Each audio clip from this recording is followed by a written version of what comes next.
It's the Morning Brew with Elle Dawson and Gillian Robertson. Brought to you by Fight Bananas. Good morning. Happy Sunday, everybody. We are finally back to a normal schedule. This is Sunday Morning Brew. Yours truly, Elle Dawson. I still don't know what it looks like on your screen. Left or right, Gillian the Savage Robertson. What's up, G? To my side. I'm doing good. It was a pretty good night of fights last night. Like top to bottom, pretty solid card. I would say honestly, the main event was the only one that wasn't a super firefight. Everything else was knockouts all over the board, submissions. It was a crazy night. And the main event was still a great fight. Still very exciting. A little bit more it was I guess more of a technician's fight than other fights on the card, but still really fun to watch. The main event was the only one that wasn't a complete banger. Where right. it was, like you said, more of a technician's fight. It wasn't a bad fight, but it wasn't like every other fight was a firefight from start to finish. A very good card overall. And the French got a clean sweep in their home country. The crowd was absolutely crazy for them. Yeah. We had a teammate on the card that's French, Omar C. And I think he's got 4 or 5 UFC fights, and he's got a good record. But if you're in on an American card and you have you're starting your UFC career with 4 or 5 fights, how often do you get a crowd like that behind you, for a prelim fight? Even during the prelims, the crowd was absolutely unbelievable. And then Grant's just wait till Benoit walks out. It's gonna there are literal parts on the card where I cannot hear the commentary team. When Benoit got his finish, it was absolutely insane in there. It was just so loud. It's so awesome just to be able to fight in your home country. I always say when I go back to Canada, I'm there is no better love I receive there. It's just, it makes such a difference when you're able to walk out to a fight and just get all that support. No, 100%. And that's got to be so cool. I was watching Omar fight, and I was that's just got to be a cheat code to get that energy from the crowd and that love and that level of support that some of these guys are getting. Dude, thank you for joining, Mason. We love to have you here. As she said, when was the last time there were 5 first round TKO KOs in a row? I honestly don't know. I feel like that's a stat we should have, but that's insane. It was pretty much the whole card. And what are your thoughts? So 4 performance of the night bonuses. I think everybody that got a bonus deserved one. No fight of the night, which I'm not even mad about, because I don't think your thoughts. The only one that I would say maybe, I don't know, because a lot of them were bangers. I would say the Gomez and Ruchala, it was more of a back and forth one where you could say it's more of a fight of a night versus a performance of the night. I feel most of them were performances of the night. One side just showed up beautifully. The Reese McKee, Alex Sola one was a banger of a fight for while it lasted too. They both had their moments too. I'm that one I wouldn't be mad if it got fight of the night. Yeah, that probably should have been the fight of the night. And it was honestly probably the least technical fight on the card, but it was so fun. Those guys were getting after it. Reese McKee in that pocket, whenever he's throwing those short range, uppercuts, hooks, the dirty boxing range was just an absolute monster. I'm so impressive from him in that little, and for such a long guy, it's funny, that close range is where he was really shining last night. Yeah. I feel that tends to happen with these guys that are really tall. We will get to this colostrum, but I was not surprised to see this. But we will get to the co-main later on. But yeah, the French, I'm sure the French are on cloud 9 right now. I feel this card, just the culmination of France versus the Fighting Nerds, was the whole story of the last couple weeks, to be honest. this is what everybody's been looking forward to. And I think we're in a very interesting position too, in a division that didn't have like a lot of clear contenders for a little bit. Now it's like there's a lot of options for this title shot against Kanzat. So obviously Imavov put on a beautiful technical display against a very tough Baralho. Hell of a chin. And I honestly thought I liked what his corner was telling him. I think it was the right adjustment. He's like, this is too clean of a fight. You need to make it dirtier, which he did in round 3. And I gave him the 3rd round. I think I gave Imavov 4 rounds to 1. I wouldn't be mad with 3-2. But it just the cleanliness in Imavov's game, the way he makes you miss by very small increments and is able to capitalize on that is just really beautiful. And you saw the story at the end of the fight. He really, even though it was a close fight, in my opinion, Imavov was wearing barely any damage at the end of that fight, and Baralho had the brunt of the damage. But I do think he did a good job making it a little bit dirtier there. I wonder if he would have had a little more success wrestling on the legs more than in the clinch. No, I agree with you. I do think that, like you said, I gave him round 3 100%. I felt like when Kyle made it dirty and was like trying to make it more of a grinding fight instead of a clean fight, it's like that's what you have to do with these guys who are clean on the feet, who are absolute technicians, who have beautiful striking, because they're used to keeping it clean. They're used to keeping it nice and keeping you at the end of their strikes and just being faster than you. Where when you make it a little bit dirtier, it's harder for them to really, read that as well. With Bahio, I know I've seen a lot coming out. I just want to ask your thoughts on this. About 2 things about him cutting weight right before, and about watching your teammate lose right before and get dominated. So I'm like, just 2 things that may have come into play with a performance that wasn't as spectacular as it should have been. So I haven't had a chance to read too much about like. Oh, okay. So, that was the date. It was the early September. So I was trying to find the date of because he was back up for UFC 319. Yeah, I mean that could. He's not a small guy. They both look really big. Nasruddin looked massive, by the way. Even just the time you have to take out of your camp for that week to really focus on cutting weight instead of focusing on your fight that you have coming up in a couple weeks. I'm like, I don't know. I just don't think that's the smartest game plan. And maybe they should have said no as the backup fighter, or said no to this. Like that definitely comes into play. I honestly don't believe. I know you have some pretty tough cuts to 115. I don't think I could make 105 twice in the same month. No, I physically couldn't. But like, I would not feel good if I made it. So there definitely is that. And then in addition to that, all the travel that he's doing as well. I know he went out to France a little bit early, did the whole like, I went to Imavov's old gym thing. So he probably was acclimated, but that travel still takes a lot out of you. And if the last 4 weeks of your camp are spent making weight for another show and then traveling, I could definitely see that playing a role. So yeah, maybe that was not the best decision on his team's part. And as for the lose, like watching Rufi lose, I don't know if you were like kind of looking into the crowd at Carlos Prates, but like, did you see how he looked before Rufi's fight versus how he looked before? Like so much more nervous, which I totally understand. Bigger moment. And also you just watch your other teammate lose, but that has to, I think the crowd too. Like, I don't know that I'd want to fight a Frenchman in France. Like, that's an intense energy to have rooting against you. Oh, yeah, Prates looked like he needed a cigarette. Definitely.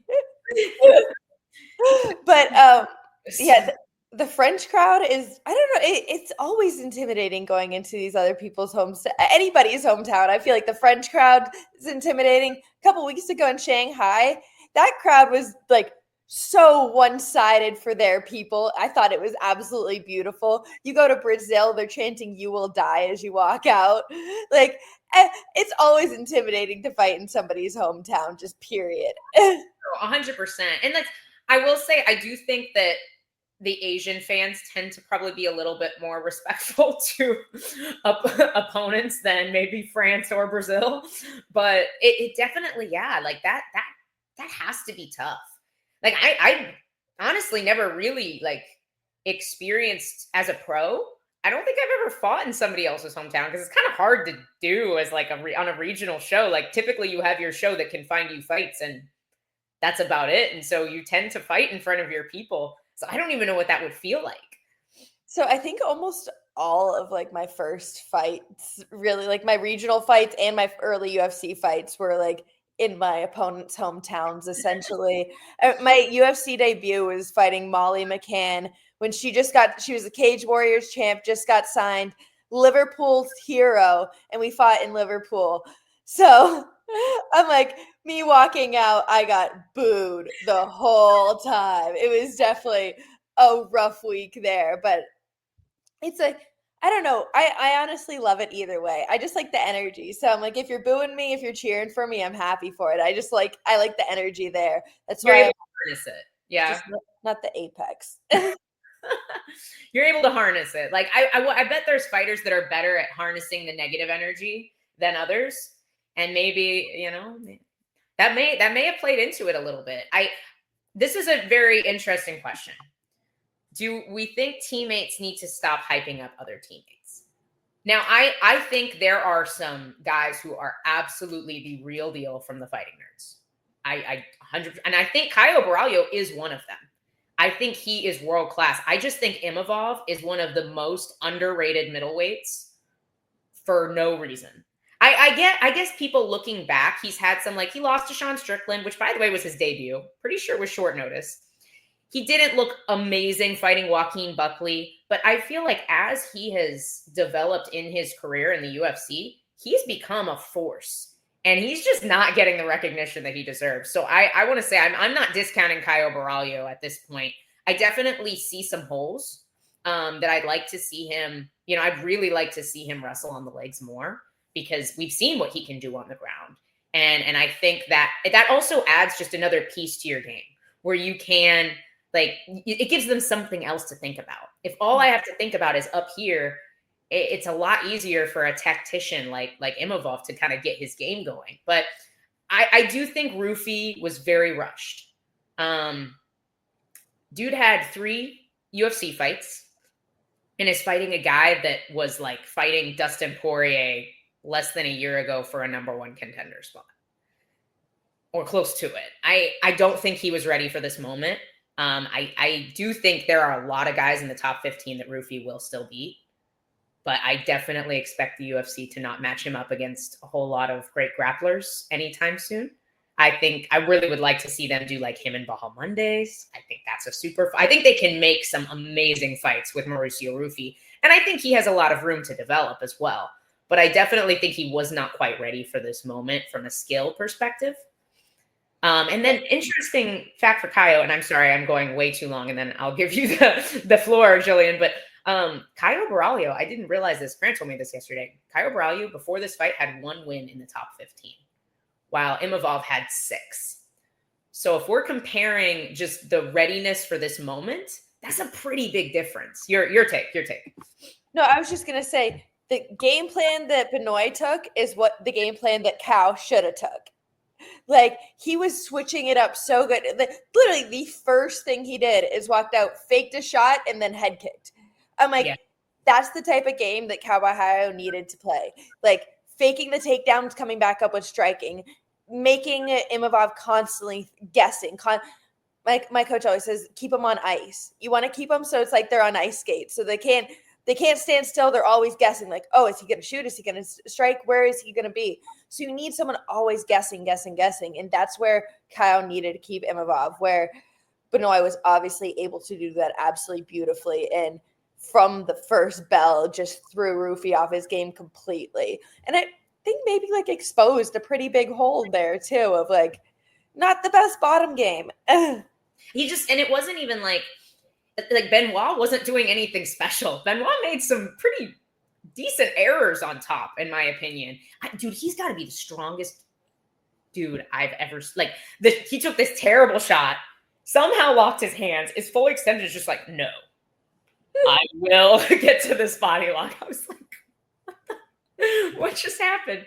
But he made some errors on top. Like, he got a little too high. He lost the back. And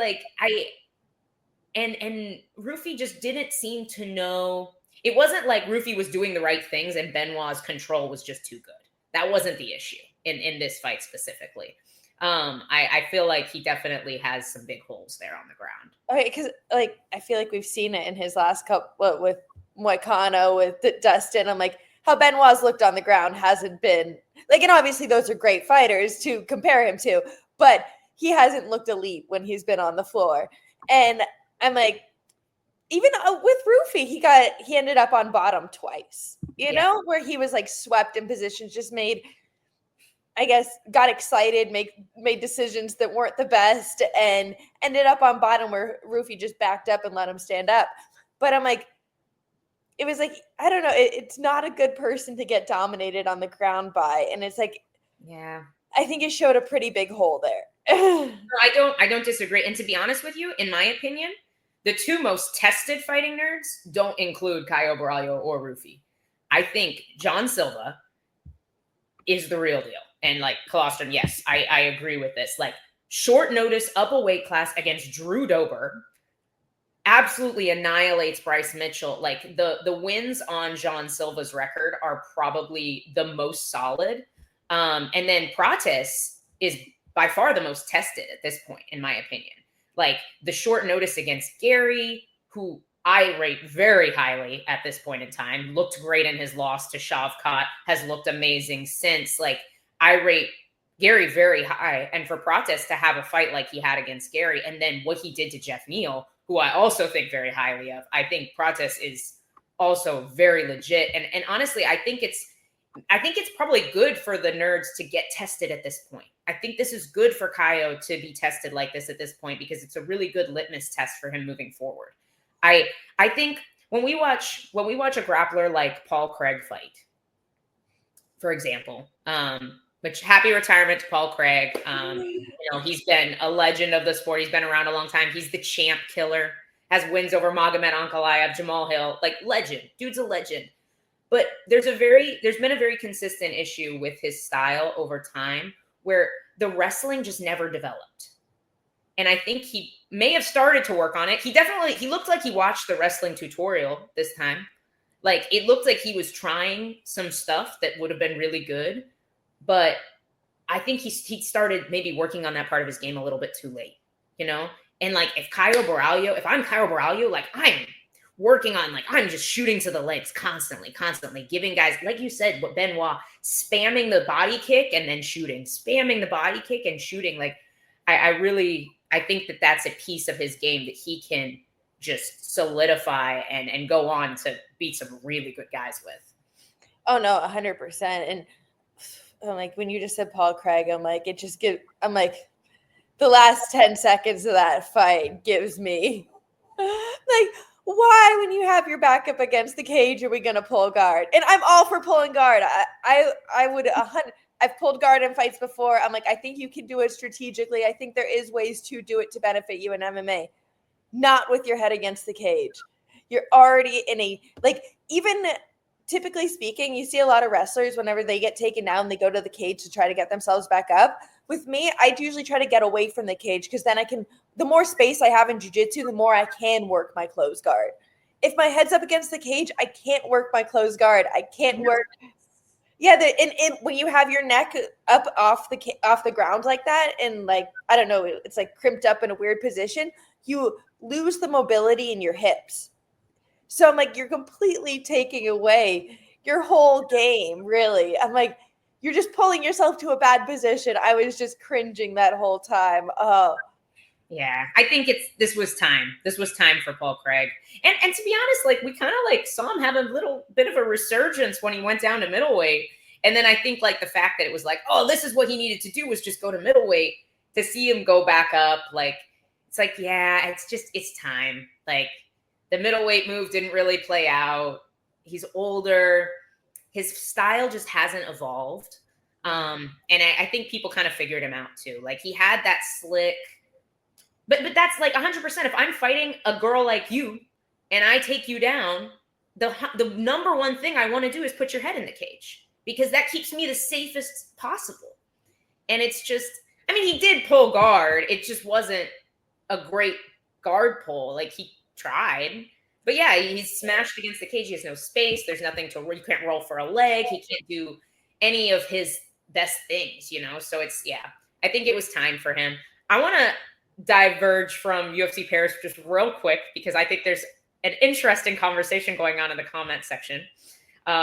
Izzy Boy said, Khamzat beats both Kaio and Imavov.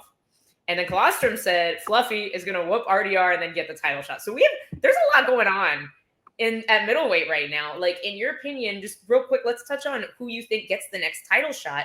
Is Imavov being rated too low? Do you think Fluffy versus RDR winner of that fight is going to overshadow Imavov? What do you see happening?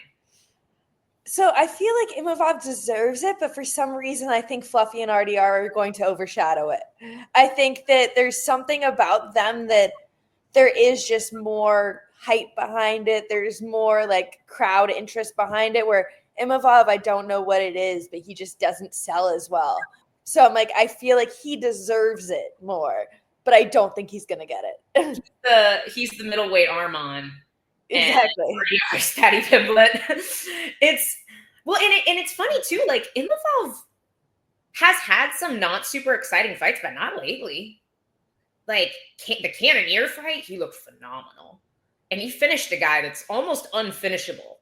Like Jared Cannonier is one of the toughest dudes in UFC history, and like he finished him, putting away Izzy like that. Like he out Izzy. Like he was just a little crisper and a little sharper. Like I've just been so impressed with him, but I don't disagree with what you're saying. There's just people are liking RDR's like weirdness. I do think a little bit of RDR's hype goes down now that DDP is lost, because most of us just really wanted to see DDP and RDR fight each other in the weirdest, cartooniest fight in UFC history. But I honestly, I kind of see Fluffy getting this done against him. I think Fluffy has a lot of hype behind him too, though, I think he's kind of becoming a name right now, too, and getting a lot of momentum behind him as well. So I just see that as being like, I don't know, when it comes to the sport, like of an entertainment business that it is, that seems like the direction that they'll probably head. Well, and the funny thing is, like, I feel like fans from a few years ago maybe wouldn't have liked Fluffy. Like, you know, his style is very grindy. It's fun. I think it's fun, but I think a lot of fans wouldn't be as high on them a few years ago as they are now in today's day and age. Because he's not like a huge personality. He's a nice guy. He doesn't like talk too much smack. But dude, I kind of love to see a guy like that getting this kind of attention, because he has been kind of a slow roll, like a slow burn in this division. Like people have not appreciated him till now, you know? Well, I feel like he's really innovated his style as of recent too. I don't think he's always really fought like this, where now he's kind of like almost like a Marab-esque, you know? It's like, I feel like he's really adapted his style and really found something effective in like what I think is honestly one of the best ways to fight MMA. Just like both of them, they just never force anything. I've said this 100 times. I'm like, I love it about them. And like, Benoit is saying to me, as good as those takedowns look, he was forcing some things where I'm like, if it goes into later rounds, we've seen him get gassed in the past. Right. Where I'm like, you don't see guys like Marab or Anthony Hernandez get gassed because they're never forcing anything. They just keep going and keep going. And I don't know. I'm a really huge fan of just that style in general. Yeah.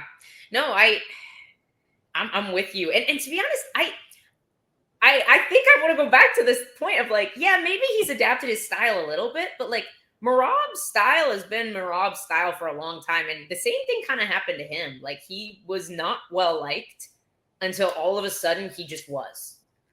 Like, and a lot of that did come from him changing his personality online, I think. Yeah. Which Fluffy hasn't really done that, to be honest.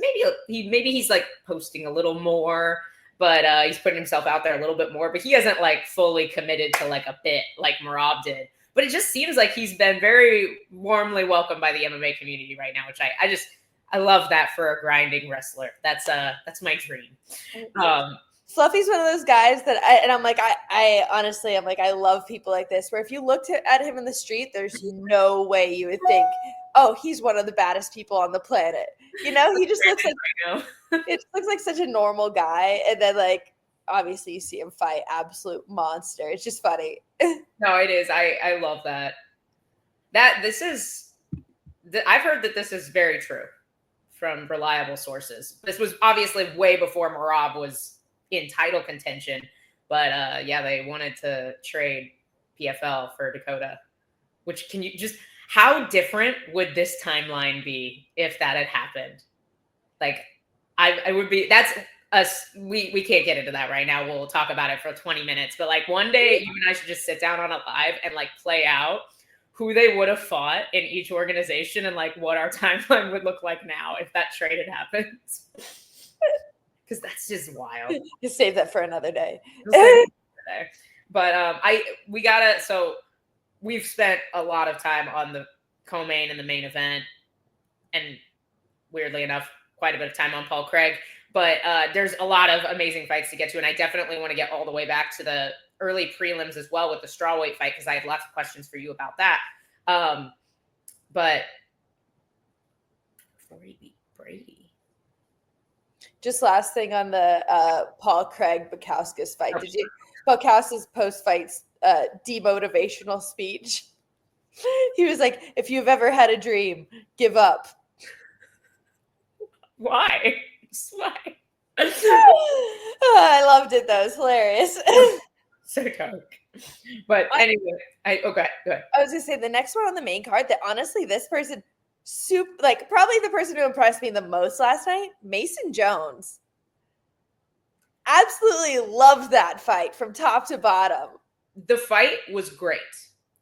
Here is a little tidbit about Balaji Oki that I think you should know. He currently has 0 UFC wins against actual lightweights. He has 2 wins in the UFC. They are both very short notice, smallish featherweights. One of which, Michael Aswell, I think is very good. But it was very clear in the fight that if he had 10 more pounds on his punches, he, in my opinion, would have. Yeah, and it's like on Mason, like 4 days' notice. Mason Jones did definitely take a solid amount in the beginning of that round. Like, was taking a lot of punches, but when he did like start shooting, getting his takedowns, working his judo was gorgeous. That was sick. I will give a lot of credit to that throw. And then the second he hits the ground, he's working those 12-6 elbows, constantly hunting submissions. I'm like, just his grappling and MMA on the ground definitely impressed me a lot. Defensively, wasn't as impressed. Everywhere else, super impressed. Well, and my thing too is I wasn't super impressed with Balaji Oki's defensive grappling as well. So yeah. I'm interested to see what happens with Mason Jones this stint in the UFC, because he's been pretty up and down. He has, I think when he got cut from the UFC, he did fight 1 or 2 decently tough guys out on the regional scene. So I commend him for that, because a lot of times guys go back, fight guys with losing records and finish them all and get back in. We've seen that quite a few times. But the Jeremy Stevens win, that's a solid win in 2014, 15, even like 17. That's a solid win in that era. I don't rate that win super high right now, so I am very interested to see what they do with him next, because I have a hard time rating the Oki win super high as well. I think Oki struggles with his fight IQ as well. Dude, you know what he is? He's lightweight Phil Hawes. He's got like all the gifts, all the skill, all the power, all the athleticism. And he was putting it together really, really well. I feel like Phil Hawes has had a lot of fights like that too, where he like almost finishes the guy in the first round, and then it just goes sideways for him after that. So it's a shame. It's a shame to see, because I think he's got a lot of unteachables. I don't know. I don't know who they give him next, and like who he beats at lightweight. I don't know. I don't know if you have like a name you think that, like, what would you do with him? What would you ask for if you were Balaji Oki's manager right now? I guess I don't know. I wouldn't know what to do with them. But just going back to you saying about like people with those gifts, I feel like sometimes when you are gifted so much athletically or talented, then it's like, I don't know, you almost feel like you don't refine your techniques as well, because it is so much easier for you to do other.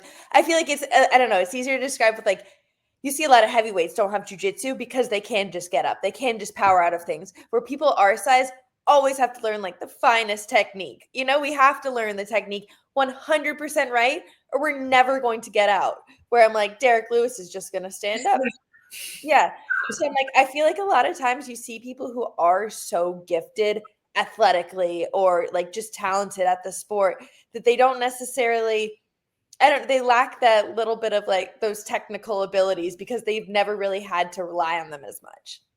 No, that's fair. That's definitely fair. That could be a possibility. And it's like, I think we have seen that. You know what? Another guy that I think does that a lot is Said Nurmagomedov. He's like a super athlete.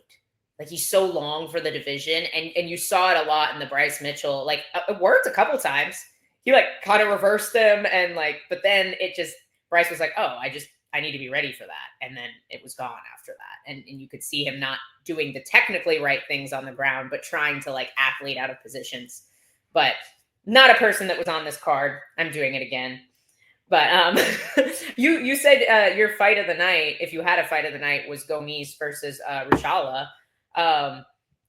Good fight. And honestly, like, Gomis is not typically a guy that I'm very impressed with, but I'm usually not super excited to see him fight, because he tends to like, he's got this great footwork, this very elusive style, almost a Natalia Silva. Moves a lot, kicks a lot, always on the outside, hard to track down. And I feel like we just didn't see that. Like, he was ready to engage with Robert, who is not, in typical Polish fashion, is scared of nothing. And it was a fun fight. Well, I think that Robert's style kind of played into not letting Gomis be inactive. You know, he was constantly walking forward, constantly trying to shoot takedowns, push the pace, stay in his face, where it's like it allowed Gomis's kicks just to be the story of the fight. He was just landing them over and over and over again. A lot of time, just it seemed to be like whenever he was put on his back, Ruchala was able to like find his takedowns, you know, be able to find it. Like, most of his success was on the ground, but Gomis's kicks just over and over again the whole fight. It was like you said, he was just active the whole time. Yeah, and Gomis is one of those guys that's just so athletic on the ground. He's so difficult to hold down. And Robert's a good grappler. Like, I've seen him in the gym. He's a good grappler, and he's strong. Like, and he just really, a lot of people struggle to hold Gomis down. He is it's that athleticism combined with the correct technique for getting up. Create enough space to create a scramble, get to the cage. Like, if you have that athletic ability, like, that's such a cheat code for takedown defense. Oh yeah. I'm like, that's why I try to get away from the cage, because I don't have that athletic ability. I'm like, it doesn't help me at all.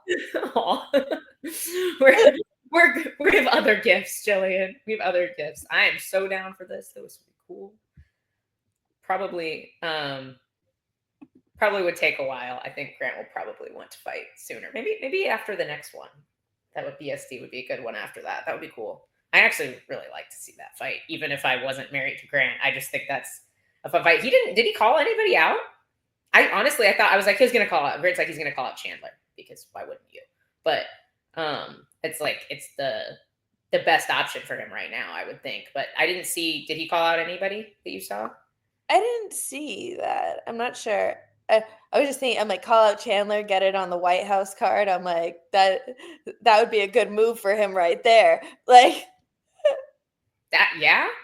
Honestly, that's super far away though. Was that June? No, it's July 4th, I think. No, they announced that it was supposed. They wanted it to be July 4th, but it looks like it's set for June 2026, which probably it's right before July 4th. I would imagine. Yeah. Far away. I guess BSD isn't like the most active. Well, that's what I was gonna say. Like that, it's not too far away, really. I'm like, fighters are typically fighting once or twice a year. I'm like, usually if you see 3 or 4 a year, then that's like somebody who's more active. Like, I think the most has been Kevin Holland with 5. And Charles Johnson, I think, has had a 5 fight year too. It's also flyweight though. Yeah. But yeah, we should, let's see, we got 36 minutes. We should definitely get into some of these prelims because there's some killer fights on the prelims. Even the heavyweights were like delivering for me. I'm really impressed with Omar Sy. He's one of I feel like he's a guy, like you see a lot of guys that have like a lot of jiu-jitsu, but not a lot of wrestling. And to be honest, I'm not sure. Omar may have more jiu-jitsu than he shows in like his fights. He's a big guy, which means I am on the opposite side of the gym from him at ATT. So to be honest, I haven't really seen him train much. There's too many people there, and I'm as far away from the big guys as humanly possible, so I don't die. But I feel like in his fights, he's taken down, I think, everybody he's fought. And he does such a beautiful job of just like, oh, I get this really great takedown. He's got a killer double leg like on the fence. He's good at getting people's knees together and just breaking them down there. And then just the ground impact. Like I don't know if he has more jiu-jitsu because he doesn't seem to need to utilize it very much. Like he does such a good job creating space and landing really damaging strikes on the ground. And I think that's like probably the biggest, I guess, discrepancy most people have in MMA is because they're so used to being either like in jiu-jitsu mindset or in a striking mindset, where it's like for jiu-jitsu, you need to eliminate the space. You need to be close to them. You need to control as much as you can. For striking, you need that space. You need extra space so you're able to do that damage.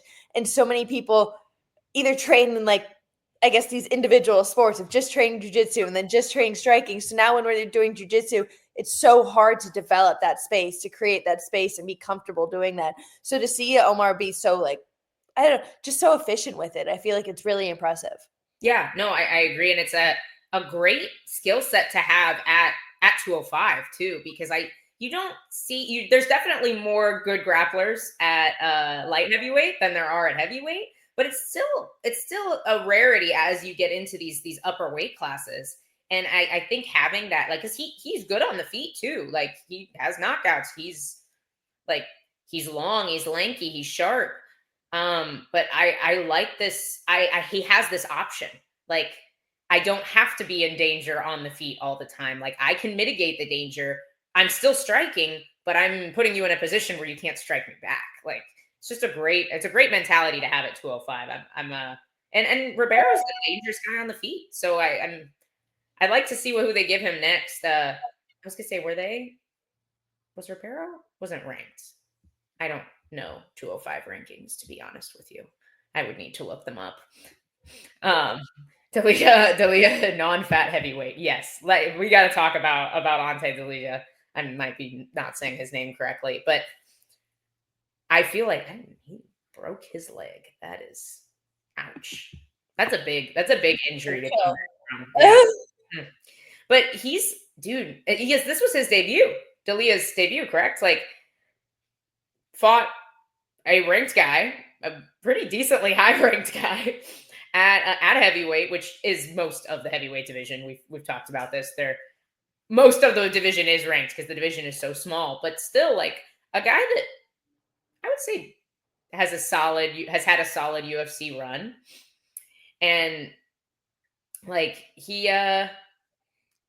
seems to be in a good position, like a good once again, like a good game plan, a good mentality for heavyweight, like with heavy pressure. He's willing to engage in the grappling some, it was fun. It was fun for the 2 minutes it lasted. Literally from the first exchange, I was like, oh, this is going to be bad. You could just see the intent. He knew he was going to finish it in 2 minutes. Like the intent behind those little flurries was just absolutely killer. I was like, oh, this is bad. I feel like it was just, I don't know, that I've never seen a heavyweight just come in and just gun for it like that. Oh, he's Tom's main training partner. That probably helps a lot. He's the best heavyweight in the world. Dude, have you seen, there's like video of Imavov like annihilating Cyril Gahn in the gym, by the way. Like, I know, like, I just can't see a universe where Cyril Gahn has a prayer against Tom Aspinall. I just can't do it, but I digress. That's the story for another time. Once again, sorry, I'm very ADD today. So you gotta keep me on track here. But then that was not even the start. It was literally 1, 2, 3, 4, 5, 6 KOs and TKOs. Harry Hardwick getting finished with leg kicks. Always impressive. Like, I know it's not like he got starched on the feet and like with like a crisp like flash KO, but I don't know, it's always impressive. And I do think you did see, like, you saw the size difference. Harry Hardwick is obviously not a lightweight. I do think he's had a good resume outside the UFC. So I'm hopeful that he'll do better at 145. But that was just easy work for Cal Fernandez. I was really rooting for him coming into this fight. I'm like, he's Cage Warriors champ, defended his belt a couple times. Like, I've followed him on Instagram for a while, and I'm like, I saw him like post and calling for this fight on like a couple days' notice. It was just like trying his hardest just to like get his shot, which I admire that so much. I'm like, him just going after it. Went out there, wasn't the best. I'm like, you could just see it slowly going downhill. I'm like, just leg kick after leg kick after leg kick. It was painful to watch, and just absolutely impressive on Fernandez's part too. The power behind those kicks. He literally swept him off his feet on that last one. Like, Hardwick's gonna have like a rough time walking for a couple weeks. Even it was like he was 2 or 3 leg kicks deep and his caps were already annihilated. Like, Grant's like, shoot, do something. Like, even the fact at the end, he butt scooted over to him to say congrats. He just couldn't stand up and walk, just butt scooted over. I was like, oh, that's bad. This is an interesting point from Duke too. Sorry, I'm going back to D'Elia here, but he's like, it's pretty rare. I agree. I do think it's rare for us to see these guys. Like, Yuri Prohaska was another guy that made his debut with just like an insane amount of experience outside the UFC and big promotions. Another guy that was on the card this weekend, Robert Bracek. He has a pretty extensive resume outside the UFC as well. He only has like 2 or 3 UFC fights. So I do think, a lot more people are coming from Contender Series, but I mean, I think they're still going to sign Cage Warrior champions. They're still going to sign LFA champions. Like, they just signed Bia Mesquita. Like, I don't think they're not going to sign those people anymore. But yeah, I do agree that we are going to get the bulk of our new signees from Contender Series. I think that's 100% the case. And even like, I don't know, a lot of these LFA champions are getting their shot on Contender Series instead of just like directly signing them, you know? So like, they're still coming from these promotions, just having that one fight in Contender. No, and it's kind of killing regional MMA too. Like, it's just, if you know you only have to get 4 or 5 in a row, why would you risk taking another tough fight on the regional scene if you just, if I wait till August, I'll just be on Contender Series? What irritates me is seeing, because I feel like it's just gotten worse and worse in MMA recently, of seeing people just bum hunt to get their way to the UFC. Like, they take the easiest fights just to get a winning record, good looking record, and then get to the Contender Series. And I hate that the UFC is giving these guys a shot on the Contender Series. And like, I don't think you should be able to fight on the Contender Series when your last 4 matchups are against guys who are like 1-5, 2-15. I'm like, you're fighting these guys who are absolute trash. How are you getting this opportunity? I'm like, I hate that the UFC gives those guys a spotlight. No, I get it. I don't disagree. And I think a lot of times they aren't even looking at it. They just get sent, the clip. I don't feel bad for Hardwick. Did you all not see the clip he made about Anthony Smith? Does he not like Anthony Smith? I mean, now I got to go look that up. It might make me like him more, but I don't know what clip this is. I think the criteria, especially for these heavily populated weight classes, 100%. Like, you've got some really strong lightweight talent outside the UFC. Robert Rushala was one of those guys for a really long time. Like, he had been like KSW for a smaller show. KSW has probably some of the deepest divisions. I think they have really good talent, and I'm pretty sure they don't drug test. So the guys who are able to get in the UFC because they're clean are probably fighting some really tough guys.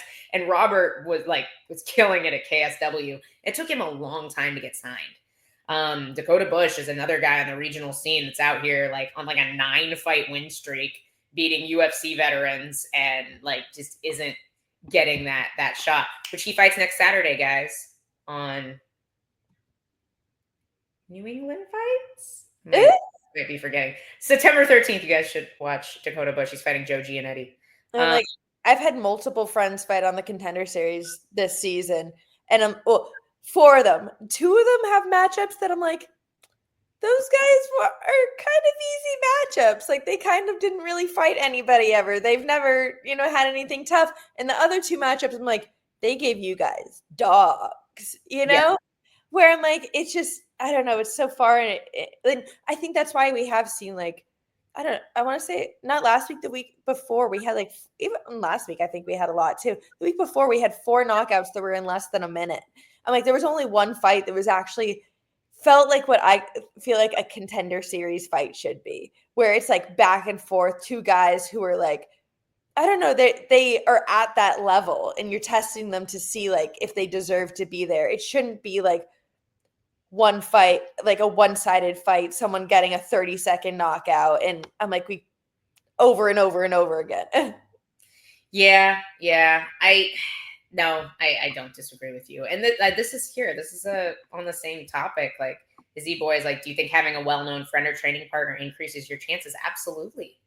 I think that this Kamzat's training partner is getting a lot of hype because he's Kamzat's training partner. And I don't know that should be the case, because training with somebody doesn't mean you are them. It doesn't mean, I know a lot of people who train with somebody really good and they suck really bad. I'm it doesn't matter who you're in the room with. It matters I don't what you're doing for training, your coaches, how you apply it. There's a lot that goes into it. It doesn't matter that this person happens to be my training partner. It doesn't mean I'm going to be good. No, I agree. I do think this is true. I think JJ manages Robert, which is kind of dope. She just does it all. Is there anything Joanna can't do? But we got to get back through. We skipped Sam Patterson. Let's just give him his flowers. Super crisp, looked great. Trey Waters is a very difficult puzzle to figure out. I definitely think when these tall guys fight each other, they almost have to change their style a little bit because they don't get to be the taller guy anymore. And you saw Trey still trying to draw, where it's oh, I think I'm safe, but you're not, because that guy has just as long of arms as you, Sam was just touching him with that jab over and over and over again, finding that all night long. No, I agree. So flowers to Sam Patterson, flowers to Robert Brychek and Brad Tavares for probably the best fight on the card. That was just killer. 1-1 going into the third. Brychek almost finishes Brad in the first. He's just fun. And Brad Tavares is a massive dude. He's just a massive middleweight. I was just watching them both. I was these are some men. It was just a super fun fight to watch. I'm sorry I'm skipping over great fights, but I want to talk about the fact that Rinat Fakhretdinov was a freaking underdog against this guy. And Grant and I were talking about it all week, how freaking insane that was. Insane. Gustafsson looks like he went in there and was like, I'm going to finish this in the first 30 seconds. And if I don't, then I don't know what's going to happen. Dude, he looks like a heavyweight from like 2005. Like, he's fun to watch, but just like the technical skill is not there. Well, that's why I'm like, I feel like that style can only work to a certain level. You can win a lot of regional level fights fighting like he did.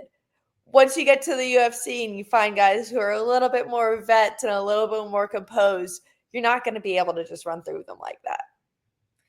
Yeah, and Renat is sharp. Like, I feel like he doesn't get the credit he deserves. Like, he's had some close fights, but against like good guys, like guys who have UFC wins. Like, and he's super crisp on the feet. He's long, he's sharp, and you saw it. Like, he was just very sharp. He ran that beautiful cross that started the beginning of the end, and then it wasn't even like this is a guy that's supposed to be this tough monster. I guess he's like has a lot of hype because he does all this crazy like strength training on his Instagram. Like, I wasn't even like super impressed with his chin. Like, normally a guy like that, at the very least, it's like, oh, he takes a hard shot and he just keeps coming. Like, he just had nothing for Renat. But Renat deserves way more credit than he's getting. I like the guy a lot, so I'm probably a little bit biased. Very nice. But like, I just give this guy a ranked guy. Like, he's a stud. It's like, contrary to popular belief, lifting weights does not help your chin or your fighting skills. I feel like so many people, they see that big jack guy and they're like, oh. And even like I said, on the regional scene, it even can just be that like mentality of like almost like a fear of like, this dude's already got in my head. He's huge. He's coming at you hard. I'm like, once you get to the UFC level, it's just you can't be doing that to people. Especially a guy like Renat. Like, Renat has so many tools. He's got great wrestling. He's sharp on the feet. He's super tough. Like, yeah, I was in awe of the odds this week with that fight. He should have been like a minus 750 favorite and was somehow an underdog. But like, that was the main point I wanted to make on that fight. There's really not much else to comment on. 54 seconds, the guy was throwing punches like this. Like, Renat looked great, weathered the crazy tornado that came out of Gustafsson's corner and was just crisper. There's not much else to say. We have like 7 minutes exactly left. So I want to ask you about the Shauna Bannon-Sam Hughes fight. Obviously, amazing performance by Sam Hughes. She looked really good. I think she fought really smart. Really loved her camp's game plan. We talked about pulling guard. Obviously, Shauna did not pull guard, but she definitely accepted when she started to get taken down, she's not fighting the takedowns, right? She's very willing to play this close guard game. And it has worked for her in the past. So, but as a jiu-jitsu black belt and practitioner who utilizes her jiu-jitsu a lot in fights, I kind of wanted to hear your thoughts on like what Sam should be doing with that like high guard that Shauna's doing, and your thoughts on Shauna's game plan and the way she defended on bottom. I don't think she defended the best. I don't think you should be pulling. You should be willing to pull guard unless you are that high of a level on the bottom. If like, obviously, like I said, I'm comfortable pulling guard. Mackenzie Dern, go ahead, pull guard. You need to be very, very comfortable there. Shauna does not look like that. She looks like, I don't know. She doesn't look like she has a very high level of jiu-jitsu on the bottom. Sam, it looked like Shauna was trying to stall more than anything else, just trying to like kind of hold her there. Sam, with that high guard, I'd just be trying to like shimmy forward, get my shoulders forward, get some height to stand up. She had it a couple times where she was standing over Shauna, landing some nice punches, and then just went back down into the guard. I was like, no, what are you doing? Like, stand back up. You were getting some really nice strikes off there, but then of course, I'm like, she just attacked that rear naked choke. I'm a huge fan of that. She jumped on that the second she saw the opportunity. But I'm like, I don't think Shauna, I feel like Shauna came into the UFC with like a lot of hype for some reason, but I've never seen it. Yeah, I definitely think there's some holes there. And you saw it on the ground, like even in like this lockdown position. that you see a lot of jiu-jitsu guys do. It just doesn't make sense to me in MMA. Like, it's not a deep half. You're not trying to wrestle up. You're not trying to sweep. It's just a lockdown. You're locking this person on top of you with and there's no submission attempts from that position. And we saw her kind of go to that lockdown leg. And then even like, she was kind of like on her side, like trying to keep the lockdown a little bit or trying to like hook the leg. And so she just like wrapped up the head. Like, just, I think a lot of like strange decisions in the defensive grappling. But I feel like we see this position in women's MMA a lot. And you don't see a whole lot of female fighters that are really proficient in the guard with their ground and pound and doing damage. But you do see a lot of female fighters that are very comfortable on their backs, holding you on top of them and not really trying to create space to get up. No, and I think that shows like an inefficiency in your grappling, or a lack of your grappling, is that you're sitting there just trying to stall, just trying to hold positions, I always think that I'm like, I feel like for blue belts, whenever I'm grappling with them, a lot of the time, their biggest issue is trying to hold on to things too much.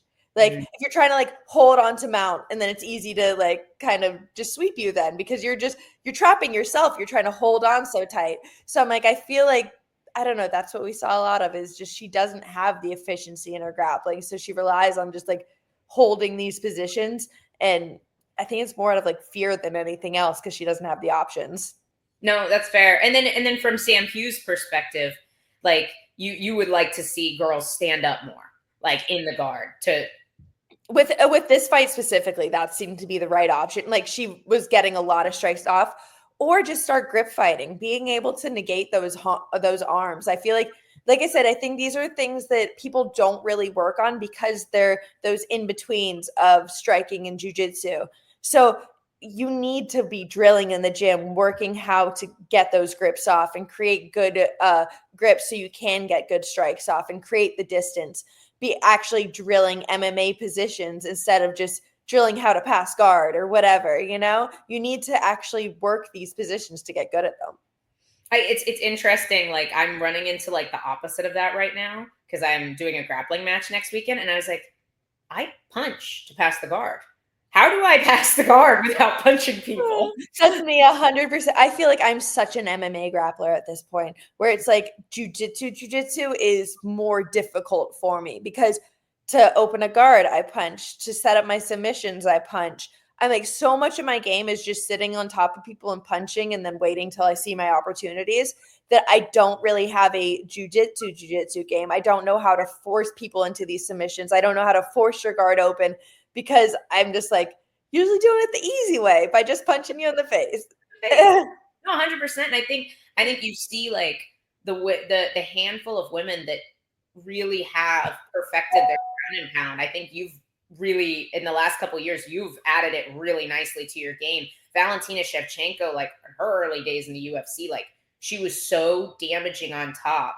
Yeah, like and subscribe, everybody. Heck yeah, go personal stash, my guy. Like, I think that's it's almost a cheat code. And especially like when somebody is not trying to get up, that like, why try to hold them down if they're not trying to get up? Like, let's do some damage. And I guess like, right now in the landscape of women's MMA, that it very much is the case so much of the time, because girls are typically jiu-jitsu players more than they are wrestlers. Like, right. Usually you see guys who are raised from the time they were 4, they've been wrestling. You don't really see that with females. Like, in upcoming years we will, but right now in the landscape of MMA, girls are more jiu-jitsu players than they are wrestlers. So they're just going to sit on bottom for me, and I'm cool with that. It's great for us, and speaking of which, I was super excited to watch Victoria Anthony make her pro debut. And now she's having rotator cuff surgery. That's a bummer. But that girl can wrestle. Like, that is elite women's wrestling right there. I was going to say, I had no idea she was even competing in MMA at this point. Yeah. But I followed her for years on Instagram, just watching her little techniques and things like that. No, I love her technique videos. They're so good. But no, I think she's like 3-1 as an amateur or something like that. And she's tested herself. Like, she's fought some tough girls. And then she was supposed to make her pro debut in like a few weeks, I think. And then, yeah, injuries. It's the worst. That's like the story with the 105ers, man. Just small. we're small and fragile. But anywho, my last like point to this too. I know Shauna is a Muay Thai like a kickboxer. That's her style. But like, I don't know if you fought anybody who wears these, but for me, like if I'm trying to hold you down, especially those like the Muay Thai like ankle wraps. Oh, that's a dream for me. Like that's got to be so much easier to keep a hold of the ankles, right? I don't know if they actually do anything for like what support do they really provide? It's just like a little piece of fabric. Like, do they help you that much? Like you said, I think they're more of a deficit where it gives me more grip. Even like to the point of like if you shave your legs right before you fight, they're so much slicker where if you have hair on your legs, like it just gives them more grip. It gives them more friction. Like there's things like that where I'm like, why would you want more friction, more grip on your legs? When I'm like, I don't think they really like that little piece of fabric is gonna like save your ankle. Yeah, I agree. I think it's a little bit of a deficit. And like just like the same where I think girls who like Kay Hansen did this, and I was like, why don't more girls do this? Like, if you're a really good grappler, wear a shirt. Like, stick to people's backs better. Like, you're allowed to fight in a shirt if you're a girl. Like, maybe they have more support than I thought, but like hers don't look tight. Like they looked kind of loose. Like I just can't imagine it providing that much support. But I'm just like even for the athletic commissions, I know you can't have like too much in them. You know, they are just like a light piece of fabric. So I'm like, I just don't think even I don't know. I don't see them providing much for you in a fight scenario in general. Like we're throwing our bodies at each other, trying to harm each other. I don't think this little piece of break. Yeah, it's gonna save it. Yeah, and you can't like depending on where you're fighting, you can't always wear them. So it's probably good too to not get used to it too much. Yeah. You know, like if you like, I don't know. Did Roxanne ever fight without her double knee sleeves? Roxanne Modafferi. That was kind of a signature. Yeah, it was kind of a signature. I'm not sure on that one. I wonder if there was ever like a state commission that was like, nah, you can't do it. No, it's like even pretty married to that.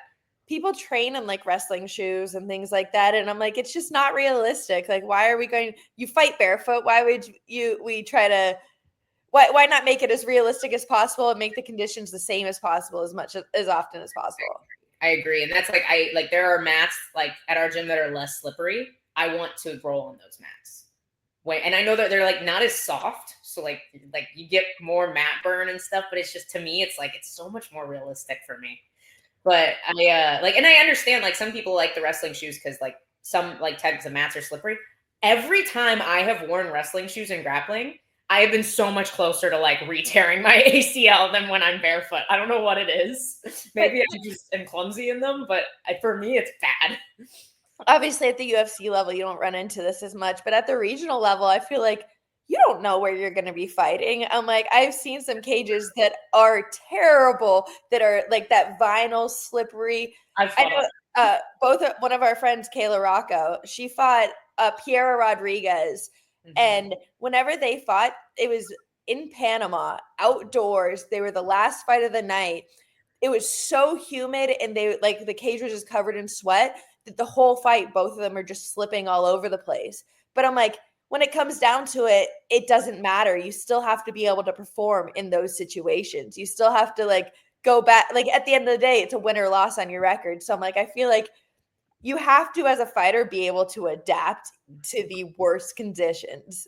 No, that's happened to me too. She and I have had this exact conversation because I fought outside in Missouri in August, it was one of those, it was that slick vinyl. They had like bought a canvas and then like printed like vinyl logos on top of it.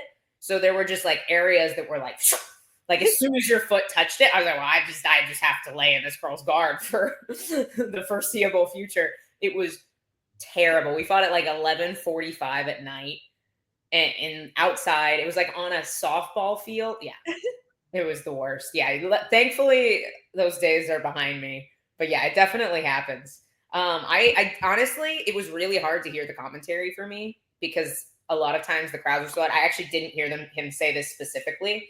I think there has been a change to the judging criteria and like how they're counting certain things and they want there to be more 10-8s, which I'm all for. But the judging overall doesn't seem to have changed that much. So I'm wondering if the judges are getting educated on these new rules. It's being said that He said it should be a 10-9 if it's close. It should be a 10-8 if it's decided. It should be a 10-7 if it's dominant. I agree. It's insane that a dominant round can be scored the same way as like a razor thin fight. And it's like I think we also saw, like, and I know it's Paris, but like I was shocked to hear a judge give William Gomis a 30-27. I thought it was like round 2 was like a pretty clear, just 10-9. Like it was a close round. But I would have given that second round pretty clearly to Robert. I think. I don't know if you remember if you scored that fight in your head, but I was 100% on the same page as you. But I also think, I don't know, it's always like this when you go to another country. You know, when you're fighting hometown people, you have to expect hometown judges a lot of times, unfortunately. And I'm not like the right winner of the fight. Like Gomis won that fight, like Robert Ott, but I do think Gomis won. But it was like that round could be scored either way for either guy, according to that judging set that night. 2 guys had Robert winning the second round. 1 judge had him losing it. And that could be scored the same way as that first round in the Robert Brad Tavares fight, where it probably was on its way to being a 10-8, but then Brychik got taken down and reversed. And so, this makes it a 10-9 now. It's like, but it was a super dominant round for Robert Brychik, who almost finished the fight like 4 times. So how is that round scored the same way as a round where you could argue either guy won the round? Yeah, no, I definitely would like to see things change to like Bisping said. I don't think I've seen 10-7s yet, ever. Very rare. I have ever seen one I think we've probably seen maybe one in the UFC. Yeah, I'm like, I can't think of a 10-7 I've ever seen in the UFC. Do your thing, comment section. Let us know. And then I said right at 11 and we're still going, but go ahead. That's definitely I think it definitely needs to be divided into like, I don't know, deeper criteria. Yeah. No, I don't disagree. Okay, guys, this is where we have to stop. I got to go to church and get ready to do some jiu-jitsu later. But thank you guys. We appreciate y'all. Tuesday, we have some fun guests for you. We are going to be talking to Farid Basharat, who is fighting Chris Gutierrez. Yes, Chris Gutierrez on, is it UFC 320? I swear I know these things, guys. They're just like flying away from my head. We'll be talking with Farid Basharat ahead of his fight. We also will be having Destiny McCubbins on. She competes in Power Slap and trains MMA and is awesome. So it's going to be a really fun show. And we might have somebody else on too. It should be a good time. So tune in Tuesday. Yeah. Tonight is also Fury, and one of my friends, Bandana Anna Melisano, is fighting. Yes. And she's fighting Lydia Warren, so it's a big matchup from Jackson Wink too. So I'm super excited for her, and make sure you guys tune into that too. Yes, dude, she's a beast. I love watching Anna fight. That's going to be a banger. I forget that they do a lot of their shows on Sundays. All right, we're out of here. We love you guys. Thank you for joining. We will see you Tuesday.